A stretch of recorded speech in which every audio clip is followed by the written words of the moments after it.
We're in the truck now. We showed you how the door fits together, so let's look at how it fits into a car.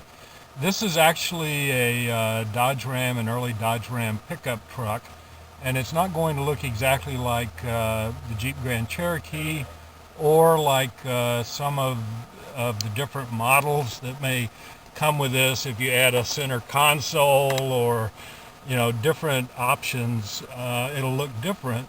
However, the plenum box is always the same and the process will be the same. So your car may look a little different, but we'll show you basically what we have to do to get to it. So what we want to do is to locate the actuator motor, which is on the bottom of the plenum box right next to the transmission tunnel here. And you can see the motor. And what you'll see is that there are two screws that hold it in place. This one is very easy to get to. We'll do that one first.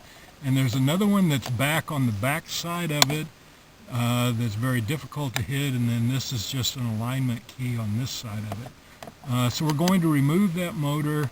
Let me kind of pull back the carpet and the padding a little bit, and I'll show you how we get at that. We're getting ready to remove the motor now, and I'm showing you the little bits and pieces of the bottom rubber cover that's under the carpet that I removed.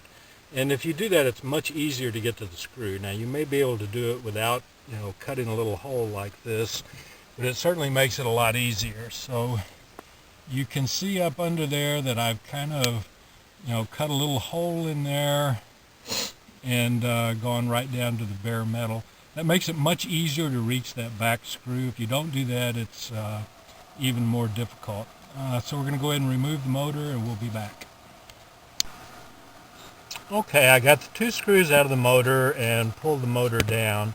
Fortunately, I shut the camera off while I was doing that, so I'm going to tell you it took me 5 minutes, but when you start doing it yourself, yeah, you would call me a liar if I told you I could do it in 5 minutes. I did use this little angle screwdriver attachment that I was able to get in. I could turn it almost of a quarter of a turn each time. You can see that I hacked a pretty good piece out of the floorboards there to get to that. And the next thing we're going to do is find the little plastic piece that fits up in there and pull that down. And you can look at it and see that we do have a crack in that, and this is the problem, and the HeaterTreater kit is going to fix it.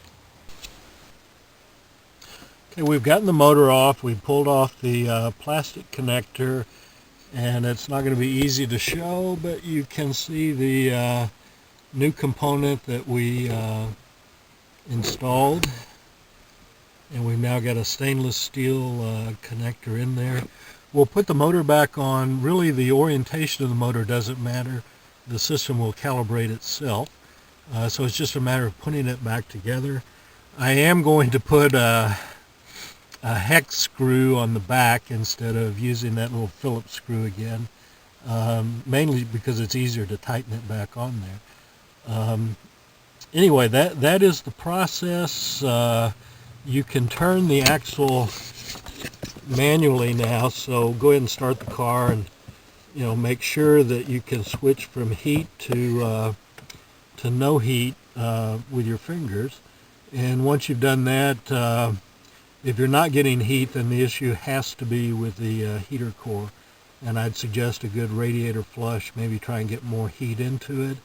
The hoses are fairly accessible on this model, so it's easy to flush that out if that's what you need to do.